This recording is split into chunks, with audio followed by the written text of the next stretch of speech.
नरेंद्र मोदी जी वो शेर है, जब दहाड़ते हैं ना तो पूरा विश्व जान जाता है। बस एक बार चीन का नाम लेकर दहाड़ दें, ये चैलेंज देती हूँ मैं आपको। आपको इस बात की समझ नहीं है, आप हैं अंधभक्त। दहाड़ते नहीं, वो भौंकते हैं। पाकिस्तान ने बोला था ऑपरेशन सिंदूर के टाइम पे कि इनके भी राफेल गिरे हैं, इनके भी सैनिक शहीद हुए हैं। तब तो आपने उनको हेकड़ी दिखाने के चक्कर में बोल दिया कि नहीं ऐसा कुछ नहीं हुआ है। अब आप एक साल बाद जब बोल रहे हैं कि हमारे 6 जवान शहीद हुए हैं, तो क्या दुनिया में संदेश गया कि मतलब पाकिस्तान सही था, हमारे तो पाकिस्तान के सामने भी इज्जत नहीं रही। पाकिस्तान की नजर में क्या आपकी पूरी दुनिया की नजर में इस गुरु घंटाल ने इज्जत कम कर दी है? जब से मैंने उस IAS अधिकारी को विदेश में जाके ये कहते हुए देखा है कि प्रेस कॉन्फ्रेंस हमारे PM साहब इसलिए नहीं करते क्योंकि हमारे देश की सब जनता रूरल है, गंवार है। अगर गंवार जनता थी तो तुम्हें बगैरत हाथ में फिराने की क्या जरूरत थी? कि चाटुकार कभी याद नहीं रखे जाते, झंडा लेकर गला फाड़कर नारे लगाने वाले कतई नहीं, याद रखे जाते हैं आवाज उठाने वाले, लिखने वाले। अरे क्या बात, बहुत खूब बात की आपने।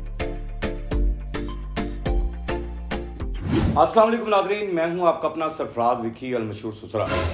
नाज़रीन, जैसा कि ये मेरे प्रोग्राम है, उसके बाद फिर स्टूडियो में आपके साथ मुलाकात होगी। यहाँ पर भी बैठे हुए हैं मीडिया के ऊपर और थोड़ी सी बहस हो रही है और क्या मुंह तोड़ जवाब दे रही हैं। कांग्रेस की प्रवक्ता कह रही थी पटकनी थी। नरेंद्र मोदी जी वो शेर है, जब दहाड़ते हैं ना तो पूरा विश्व जान जाता है भारत की ताकत। बस एक बार चीन का नाम लेकर दहाड़ दें। चीन ने अतिक्रमण किया है, ये कहकर दहाड़ दें, ये चैलेंज देती हूँ मैं आपको। दहाड़े चीन का नाम लेकर नरेंद्र मोदी।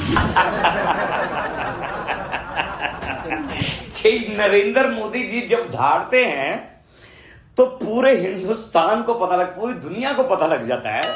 धाड़ते नहीं, वो भौंकते हैं। आपको इस बात की समझ नहीं है, आप हैं अंधभक्त। आपके भी ना वो कान के अंदर बत्ती बनाकर जो है ना वो नोट तुन्ने में है, इसलिए आप ये बात कर रहे हैं। लेकिन वो मेरी दीदी जो है उन्होंने बैठकर बिल्कुल सही कहा कि चाइना का नाम लेकर धाड़ते हैं। चाइना का अब तो वो भी नहीं ले सकता। अब कैसे लेगा चाइना का नाम? ताल्लुकात कहां बनाए हुए हैं, कहां बनाए हुए हैं ताल्लुकात? आपने उसी के साथ धोखा किया, आपके गुरु घंटाल ने, जिसने आपके साथ वफा की। यानी जो आपके साथ वफा करता है आप उसी के साथ धोखा करते हैं। जब ऑपरेशन सिंदूर हुआ था तो आप सब ये मुकर गए थे अपनी जनता को ये खुश करने के लिए, ये बताने के लिए कि पाकिस्तान ने हमारा कोई नुकसान नहीं किया। यानी पाकिस्तान ने हमारे कोई रफेल नहीं गिराए, कोई ऐसा बंदे नहीं शहीद किए, फला नहीं हुआ, ये नहीं हुआ। ये आपने बताया उस जंग के अंदर। उसके बाद कुछ अरसा बाद आकर आपने जो है ना कुछ बयान गलत दे दिया और फिर वहां पर ये क्या कह रही है, एंकर से जरा दिखाई रहा। पाकिस्तान ने बोला था ऑपरेशन सिंदूर के टाइम पे कि इनके भी राफेल गिरे हैं, इनके भी सैनिक शहीद हुए हैं। तब तो आपने उनको हेकड़ी दिखाने के चक्कर में बोल दिया कि नहीं ऐसा कुछ नहीं हुआ है। अब आप एक साल बाद जब बोल रहे हैं कि हमारे 6 जवान शहीद हुए हैं, तो क्या दुनिया में संदेश गया कि मतलब पाकिस्तान सही था, तो मतलब कौन से विश्व गुरु बचे फिर हम, हमारे तो पाकिस्तान के सामने भी इज्जत नहीं रही। आपकी इज्जत देखें, मैं आपकी बात नहीं करता हूं, आपकी गुरु घंटाल की बात करता हूं।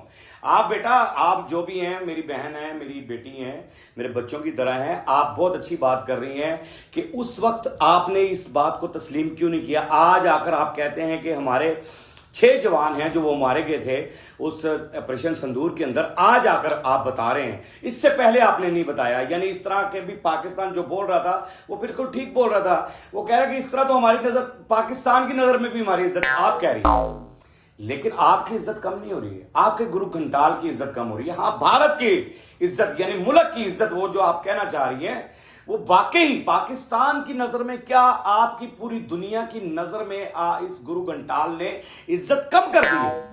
यानी बेड़ा गर्क करके रख दिया है इसने, बेड़ा गर्क करके रख दिया है कि कहीं भी इसने इज्जत नहीं बनाई आपकी। अच्छा, यहां पर भी जो सवाल किया, ये सवाल कुछ कर रहे हैं, कुछ बता रहे हैं, कुछ बात कर रहे हैं कि आवाज कौन उठाता है, यानी गलत को गलत कौन कहता है। आज के दौर में किसी बंदे के अंदर ये जुर्रत नहीं होती, यानी जुर्रत नहीं होती कि वो सच्चाई को सामने ले आए। कुछ मुल्क की पॉलिसियां ऐसी होती हैं, कुछ गवर्नमेंट की पॉलिसियां ऐसी होती हैं जिससे डर खौफ की वजह से वो लोग चुप रहते हैं। लेकिन यहां कुछ बात कर रहे हैं। जब से मैंने उस IAS अधिकारी को विदेश में जाके ये कहते हुए देखा है कि प्रेस कॉन्फ्रेंस हमारे PM साहब इसलिए नहीं करते क्योंकि हमारे देश की सब जनता रूरल है, गंवार है, तब से मुझे ये लग रहा है कि देखो, पैसे के लिए गू नहीं खाना चाहिए। उसने जाकर कहा कि जी प्रेस कॉन्फ्रेंस मोदी जी इसलिए नहीं करते हैं कि वहां की जनता गवार है और जाहिल है। अगर गवार जनता थी तो तुम्हें बगैरत हाथ में फिराने की क्या जरूरत थी? अगर गवार जनता थी, जाहिल जनता थी, मैंने तो वहां पर बड़े पढ़े लिखे लोग देखे हैं, मैंने तो बहुत सारे लोग पढ़े लिखे दिखाए हैं आपको। आपका गोदी मीडिया जो है ना, वो जाहिल है, उसके पास कोई खबर नहीं है सिवाय तुम्हारे कोई ऐसी खबर नहीं है। घटिया इंसान, आप भारत की एक काबिल जनता को गवार कह रहे हैं। बाहर के ममालिक बाहर जाकर कह रहे हैं कि मोदी जी इसलिए कॉन्फ्रेंस नहीं करते हैं।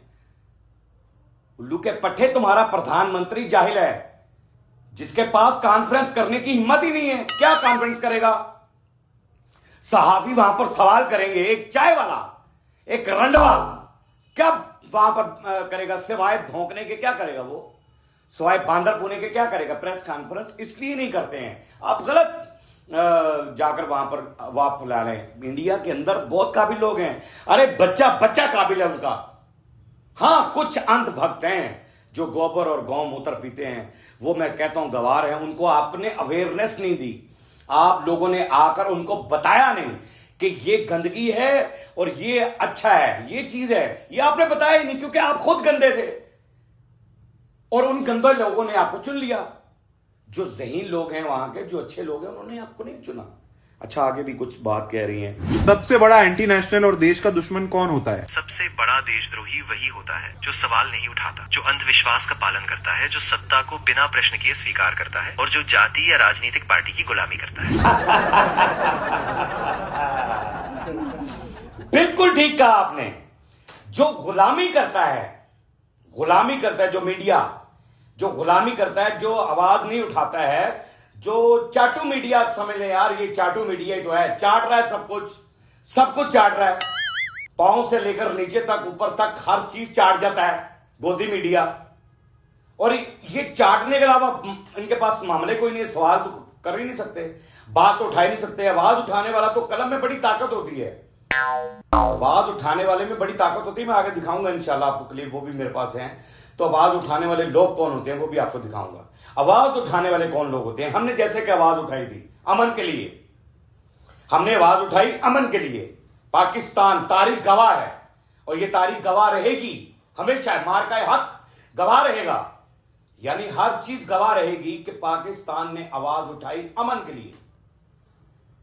अब आप लोग अमन रहने दें या ना रहने दें, वो एक अलग बात है। ये यहां पर कह भी रहे हैं, क्या कह रहे हैं जी, दिखाइएगा। कि चाटुकार कभी याद नहीं रखे जाते, घर बंगले बनाने वाले भी नहीं, झंडा लेकर, गला फाड़कर, नारे लगाने वाले कतई नहीं, और न ही याद रखे जाते हैं मंत्री या मंत्री के संतरी। याद रखे जाते हैं आवाज उठाने वाले, लिखने वाले, कहने वाले। क्या बात है, क्या बात है, अरे क्या बात है, बहुत खूब बात की आपने कि याद नहीं रखे जाते, ऐसे लोग याद नहीं रखे जाते। ये चाटू पार्टी जो आवाज नहीं उठाते हैं, फलां नहीं करते हैं, ये नहीं करते हैं, वो नहीं करते हैं, ये लोग याद नहीं रखे जाते।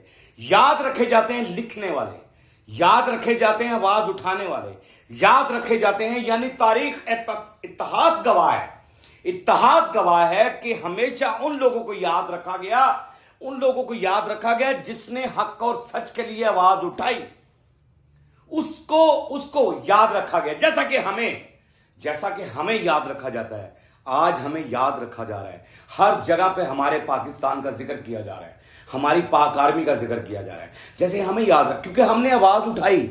हमने आवाज किसके लिए उठाई? अमन के लिए आवाज उठाई, हमने अमन के लिए आवाज उठाई, हमने शांति के लिए आवाज उठाई, हमने कहा सुकून के लिए आवाज, इंसानी जाने बचाने के लिए हमने आवाज उठाई। हमारे फील्ड मार्शल ने, हमारी पाक आर्मी ने उसके लिए आवाज उठाई। तो इसलिए हम जिस पाक आर्मी के जेरे साया रहते हैं पाकिस्तान के अंदर, मैंने हमेशा कहा कि आपकी सेना गलत है, आपकी सेना ठीक नहीं है। अगर वो सही हो तो कभी भी ऐसे चोर डकैत आपके अंदर दाखिल ना हो सके। लेकिन क्या करें, आप हमें तो अल्लाह का बड़ा करम है कि हमें अच्छी सेना मिली है और पाक आर्मी हमारे पास है जो सरहदों पे खड़ी हमारी हिफाजत कर रही है। बाकी पाक आर्मी जिंदाबाद थी, जिंदाबाद है और जिंदाबाद रहेगी। पाकिस्तान जिंदाबाद था, जिंदाबाद है और जिंदाबाद रहेगा, इंशाअल्लाह ताला जिंदाबाद रहेगा। बाकी हंसते रहें, मुस्कुराते रहें, हंसी वाली जिंदगी गुजारें, कभी किसी की दिलदारी मत कीजिएगा। इज्जत दें, इज्जत लें, मोहब्बत बांटें और मोहब्बत हासिल करें और परवरदिगार पर यकीन रखें, क्योंकि सब ताकत मेरे रब के अंदर है और वही सब कुछ कर सकता है। बेशक वही सब कुछ कर सकता है। हमने आपके लिए व्हाट्सएप भी बनाया, टिकटॉक भी बनाया, फेसबुक बनाई है, उसे भी फॉलो कीजिएगा। मस्त के चैनल को सब्सक्राइब करते रहें, लाइक करते रहें, कमेंट्स करते रहें और घंटी दबाना मत भूलिएगा, क्योंकि ससुर आपके साथ है और जब तक जिंदा है आपके साथ रहेगा।